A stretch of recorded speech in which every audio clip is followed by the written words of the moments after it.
Hello friends, অনেকদিন পর আরও একটা নতুন মিনি ব্লগ নিয়ে চলে আসলাম তোমাদের সাথে। অনেকদিন ধরেই ব্লগ শেয়ার করবো করে আর করা হচ্ছে না। তো আজকে ভেবে নিলাম যাই হয়ে যাক, আজকে আমি ব্লগটা করবই।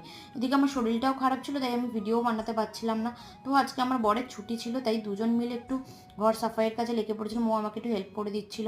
ও এই কিছুদিন আগে যেহেতু শীতটা গেল, ও অনেকদিন পাখা টাকা চালানো হয়নি, পাখাটাও অনেকটা নোংরা হয়েছিল। ওকে বললাম তুমি আজকে পাখাটা পরিষ্কার করে ঘরটা সাফাই করবে আমার সঙ্গে। ও বাড়িতে থাকলে আমার অনেকটাই হেল্প, ও আমাকে অনেকটাই কাজে আমার হেল্প করে।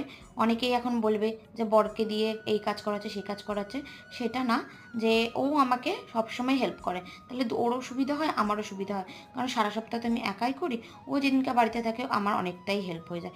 এইদিকে আমার অনেকগুলো জামা কাপড় ভেজানো ছিল, সেগুলো কাচাকুচি করে আমি চলে এসেছি আমার একটু স্কিনটাকে কেয়ার করতে। এরপর আমি স্নান সেরে আমি চলে গেছিলাম খেতে। আজকে আমাদের লাঞ্চে ছিল হচ্ছে লাল শাক, বেগুন ভাজা, ট্যাংরা মাছ, ডাল আর চাটনি।